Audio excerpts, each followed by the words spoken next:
Welcome to another episode of Walailak Global Program.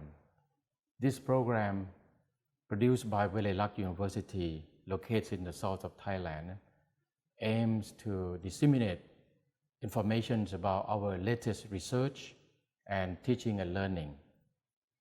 We think that we have excellent research that can contribute to the research community in the world.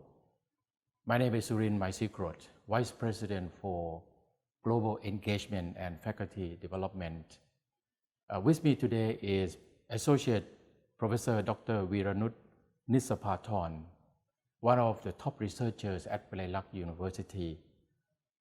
Dr. Veeranoot is from the School of Allied Health, and she's been working on very important research that has been welcomed, has been recognized by international community of research. I'd like to, first of all, instead of me telling the audience what her research is all about, I would like to begin, Dr. Veeranoot, by asking you about your research area.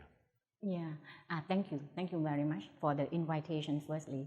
And I'm very pleased to be here. And I want to share some of the, highlight of our work actually with on our, foreign friends. Yeah, when you talk about the research area, actually my one is quite vast since I have a medical background. Yeah, and then I will just like endow myself, okay, with on my teams with the infectious diseases. Yeah. And then with on the, what they call the diagnostic challenges, and then with the waterborne parasites that, we create in a level of the Southeast Asian, okay, teamwork. And also that we are really very much interested in the herbal medicine, which we think that herbal medicine is something that you really can tell so many stories actually regarding to research. And then, and now that people really come into this area where many around the world, yeah, and you can see particularly in Asian countries. Mm-hmm. Yeah. Some of the, can you say more specifically some of the research topic or area that you have been working on? Actually, when you, for example, right now, our recent work is about free-living amoeba. That is protozoan parasites that you can see, and especially in water, okay, in water environments. I think this water-based research is something that I have been through for the past decades, yeah, with on the ASEAN members, yeah. And now once I moved back to Walailak University, so I also still create this kind of the networking, okay, among on the ASEANs and also with other countries as well. I think it's very good. Because you not only see the parasites in water, and you see also the diagnostic challenges, we not just only see only the basic one, but we move very advanced technology, just like nanotechnologies, yeah. And also right now we also move again to the herbal medicine. We want to see that what the local plants that, have this kind of the properties yeah, against, these parasites. So I think this is a very, cannot say it's a new field, but it's the new here, okay, because I can see that Walailak University, even though they moved since 25 years, but I think in this area, I never seen such. Parasites so in water. In water, yeah. So we call it as a waterborne parasite. Waterborne parasites, yes. And you are attempting to not only creating a more conventional way of treating this, but also you are now looking at herb and herbs. Yeah, the plant-based medicine. Right, yeah. That's very interesting actually, because I think because of plant-based itself that I have many friends overseas that we come together as a team. So now we come under World Union, for herbal drug discovery, and I feel that this is something that it's really give me a lot of courage, and then you can be very positive because I think that you can see so many things ahead. I think just yesterday I just finished a Zoom meeting with my colleague from India, yeah, and Portugal. That we are now looking for the nano formulations, yeah, of the plants that I sent to India. So you can see that by working with others, I think it's really worth. So you spent some years in Malaysia as a researcher, and you have been working very closely with researchers in Malaysia and in India and in Thailand, Philippines. Can you reflect on this international research collaboration? Yeah, I think research, international research collaboration, I think is very important. It's very important. For me particularly, I feel that one of the things that I can see that working with others that you are very foreign to each other is something is challenge.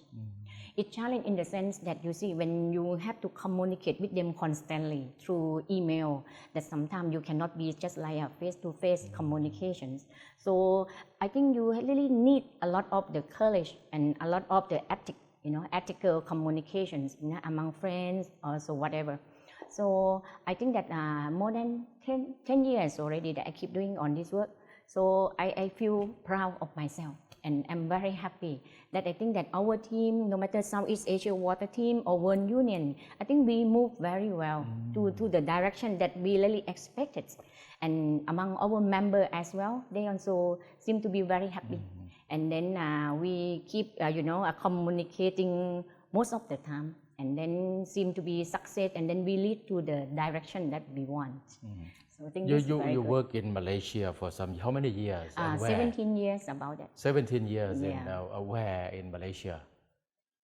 University of Malaya. University of Malaya. Yeah.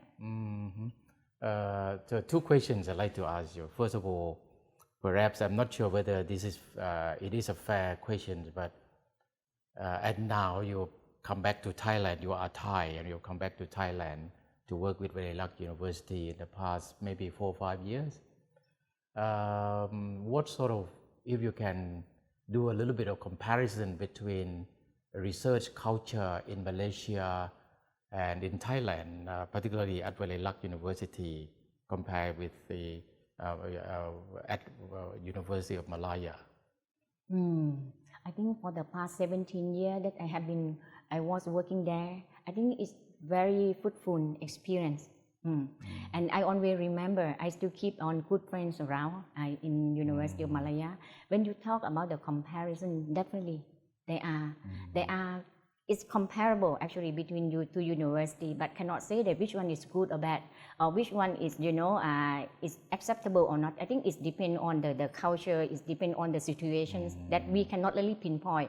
It's a right or wrong. Yeah. But for whatever I can see from University of Malaya, I think as a blended, as a research university, definitely they are very aggressive in research. I think this no doubt. Okay. And when you talk about research, one thing that for sure that you must have, that is about the fund. Yeah. I think one thing that they give funds to the staff, they give the opportunities, no matter you want to present, you want to go anywhere, I think they have some opportunity that they given. And even among the itself, they will have funds for us. Just like just a small fund, medium fund, or even the big fund, just like HIR, is a high impact research. Yes. So this is the point that, when they come together, I think you really can mobilize the staff, can work very well in research. And you can see that right now that they talk about the, ISI journals, okay? That usually in university around the world, just like in trend of the journal citations or whatever. I think that can move very well. I think because of their more than 100 years already. I think that's no doubt actually, compared to Walailak University that we just quite young. Right? We are very young actually. 29 years old. Yeah, 29 years old actually is very young. But when you see the how we move at the present, I think it's very encouraging. It's very encouraging and very promising. I think provided the university really, give us more inputs, in terms of the fundings, in terms of the facilities, and then with this kind of the research collaborations. Okay. So I think that we can move to that direction. Obviously, you were a medical doctor actually, and you have gave up that and you have become a researcher. And obviously, your research is making great contribution to not only to Thailand, but also to many other countries. Once this research is completed, once this research has been proven, so it will benefit a lot of people, and that's probably what came to mind is that perhaps you were thinking about something that could contribute to more people than being a doctor. I mean, what brought you into this area of research to move away from being a doctor and then to become a researcher? Oh yeah, that's very good question actually. People also quite wonder why actually that from my background I'm a medical doctor actually. I should practice myself in a hospital. In fact, it should be that way. I think that's quite tradition. But once I enrolled myself as academic in University of Malaya, I think that our duty are different. Because that our duty assigned for the pre-clinical students, even medical students on the first and second years. So that automatically that drive us, as academic to be more in teaching and doing research. But according to University of Malaya as a label of research university, so automatically we also have to be more focused in research at the same time. So I think that's how make it, for me to move from one to the other directions. But anyway, what I can see from my experience that I can use this, medical background to help out in the research very well. I think I can link between science and medical. I think in fact that it's really helpful. It's really helpful, even though I cannot help patient as such, but I can help through the research. Through research, right. And I'm not sure whether I'm correct to say that your research is probably more applicable to tropical areas. What about in temperate? What about in other areas of the world, like in the Western world, not only in the tropical area? I think because of my background again, because I did master in clinical tropical medicine from Mahidol University. So as such, I'm very familiar. And then that's how my research involved. And also when I was in University of Malaya, I also working in Department of Parasitology. And this parasitology actually are more focused in the tropical countries. So that's how automatically that I'm really involved myself with on the tropical diseases compared to European countries, on source of that Western country diseases. As such. Of course, there are more people living in the tropical areas. That's true. Because when you can see that the majority of people that are living in tropical country, they are suffering. They are suffering from all the tropical diseases and somehow become neglected diseases as well. So that's why it's. I think I as a part of my parasitologist, I think it's our duty as well. That we can help up, as a medical parasitologist. I think we can help up in this way of the research. Is parasite is your major problem in, let's say, the countries that you are most familiar, like Thailand, India, Malaysia, or the Philippines? Oh yeah. When you talk about the parasitic disease, that you must know malaria. Because this is the top killer among all the tropical diseases. And you will have another worms infections, on the soil transmitted helminths. So many parasites that you can see. And even in the West, particularly Nigeria, that is a free living amoeba. That also is very common over there. And it's a brain eater. It's a fatal disease. So you can see that tropical disease is something that you must know. One must know about this. Because it's very common.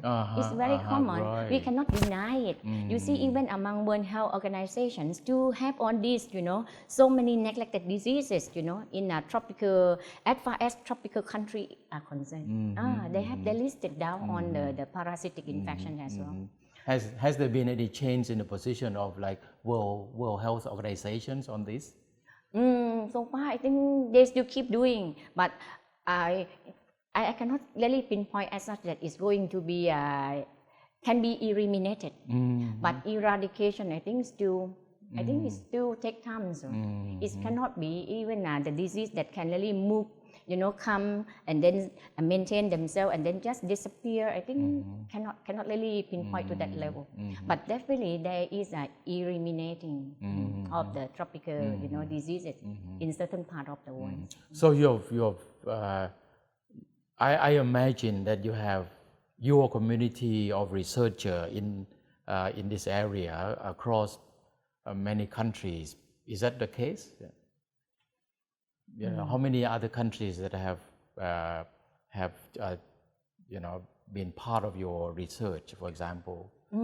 I think that right now, as our World Union for Herbal Drug Discovery, I think we have more than 10 countries. Yeah, more than 10 countries. Yeah, start from ASEAN, and then in Asians, and then we also move to Australia on this, in Europe, and then in what they call in South America, just like Australia, Brazil, South America, Europe, and even in the Middle East as well.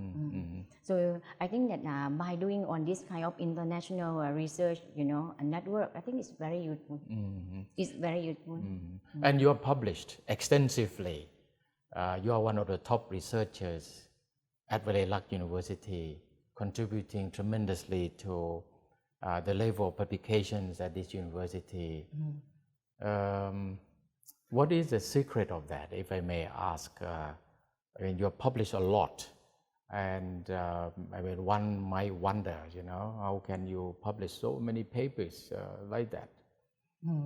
I think when you talk about the writing papers, I think it's about making friends, just like making friends. Because in doing research, I believe one thing, that in doing research, you cannot do just a small group. When you have a bigger group, okay, and then you will have more works to do. For me, particularly, I think what I can see, because among the friends, and then they will say, okay, now we have this paper, we have that paper, so whatever. So that's how the contribution come in. Contribution come in. And now, but just like Iran, they also have their own works, and then they may ask me to help them, so whatever.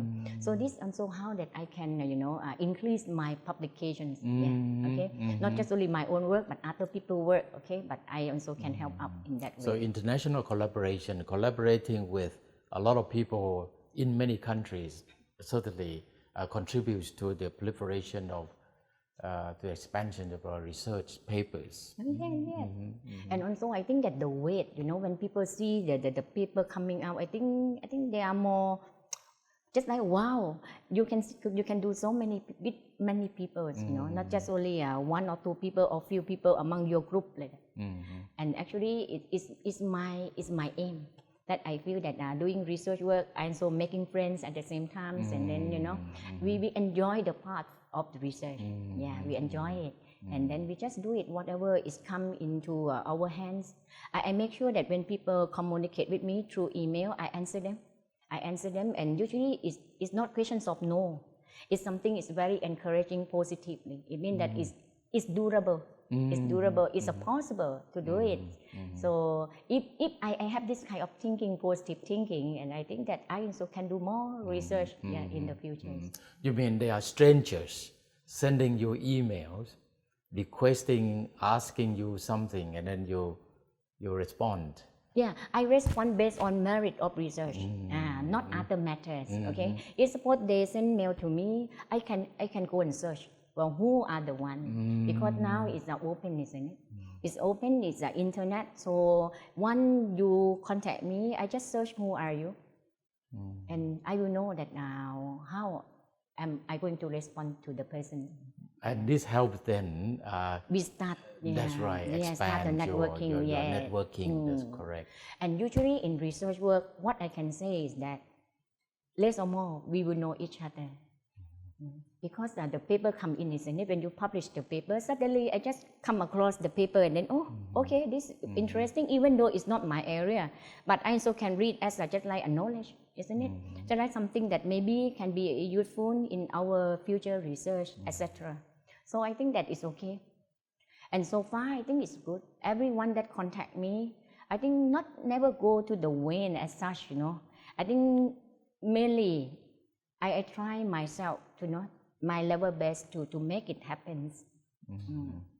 What about local health organizations, let's say in southern Thailand or in Nakhon Si Thammarat, like hospitals, health centers, or other health professionals? Do you also have close relationship with these people, with these organizations locally? That's a very good question. Actually, people like to ask me, how come I always, have research with the international collaborators, not really local or even in Thailand, So what happens is right now that I'm also very happy because I just finished presenting my IP audits, and I think they are very happy because now we also set up the laboratory. As I mentioned to you earlier, that we are doing, waterborne parasites that we think is very important, and creating this kind of the problem in the any given populations. So now we're starting the lab, okay, for testing on this parasite that living in the waters. Yeah. Okay, and then we make it as just like a service. Okay, we will set up the lab, and then we make as a service, and then we try to give for just like for free first. Okay, at the first step, because we want to ensure and make them aware that whatever the just like the raw water, actually they have high chances of the presence of these parasites in the waters. Yeah. So this is how I gradually to engage ourselves to community, community through the research work. This is very important because the setting out of this university, Walailak University, in this Nakhon Si Thammarat province, is actually, among other things, to serve the local communities, and this is exactly what you are doing. You collaborate with people, local health organizations, health professionals, and you transfer knowledge to these people, and certainly they'll benefit. But at the same time, your research is also quite applicable broadly, internationally. So this is extremely relevant, excellent, because we aim to help assist local community, but also we want to be recognized for international excellence. So absolutely, what you are doing is extremely consistent with. I think to add to your question, actually, it's my aim that when I suddenly have to come here, right, from University of Malaya, and so aim that after I set up my own lab, and I think I want to give this type of service to the community. So now I think about 3 years already, I think that we are capable to that level. So that's why that I starting talking with my RA that okay, now is the time that we should move a bit more public health perspective by opening on this kind of services, okay, and then we give based on what is the requirement to particular communities, okay, in this area, not only in Nakhon Si Thammarat, but can be in southern area or in other parts of Thailand as well. Or later on, if support is turned out to be very fruitful, then we can make as in ASEAN again, okay, as we have been done before, okay, in the past few years. And central to your career, as I understand it, is supervising postgraduate students. Can you reflect a little bit on postgraduate I think it's very challenging, okay, to supervise postgrad students, particularly when they have different backgrounds. Okay, I think somehow what I really want to give to the student is 100%. Okay, no matter in which way, when they want to get any help, I try my level best. But that also depends on the character of the students. Yeah. But I think so far I have one student very good. Okay, one student very good that we still keep in touch, and she's still helping me, okay, etc. in the research. From Thailand? From Pakistan. But she did PhD from University of Malaya.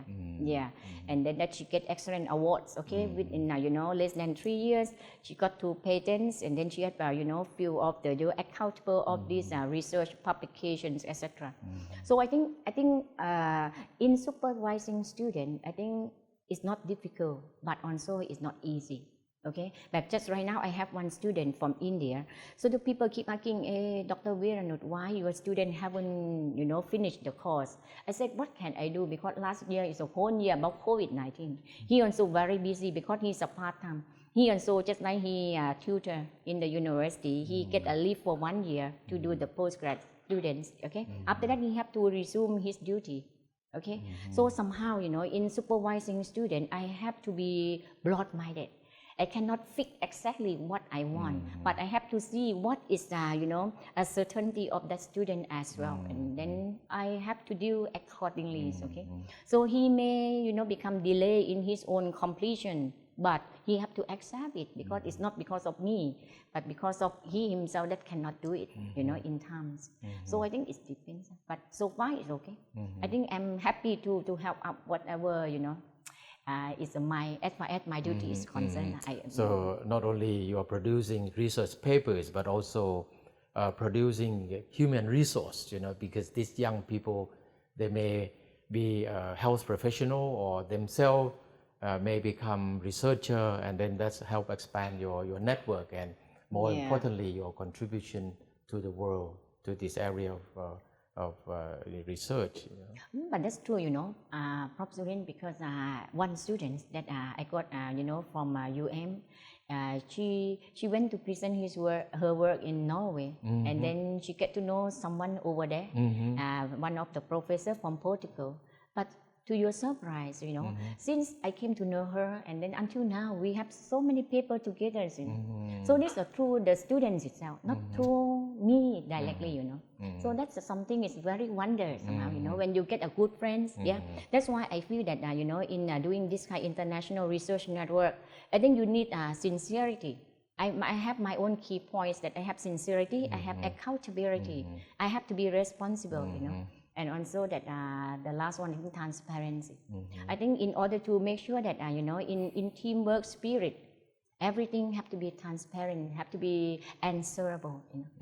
Everything you have to really responsible for whatever we do. So I think it's very good actually. I'm very happy when come to the point right now. If I really see through so many years that I keep doing with the international collaborator, I can tell you I'm very happy. Even I told my friend every time, because we have our WHAT WhatsApp group. So usually we don't have any kind of papers, but we just chat through to WhatsApp. And then we work, because now we are also waiting to go to India again for another international symposiums, in October most likely. So you can see that just very easy, but somehow it's to fulfill our objective in doing research actually. Dr. Veeranoot, I don't know if you have noticed that actually your publications have attracted one of the highest citations number among all the researchers at this university. You are one of the top ones whose papers have attracted higher numbers of citation, international citations. So I have to congratulate you on that. And obviously, you have been playing very active role in educating, in imparting your knowledge, not only your research area but also research methodology to young people. So that is a great contribution. And I think on behalf of University, Walailak University, I can say that we are very fortunate to have you here, defecting from Malaysia to coming back to your own country instead of remaining there. So I think this is a great opportunity for us, and I'd like to thank you again for appearing on this program, Walailak Global Program. And probably we can have another chance to talk about your advancement of your research again. Thank you again, Dr. Veeranoot. Thank you very much. Thank you.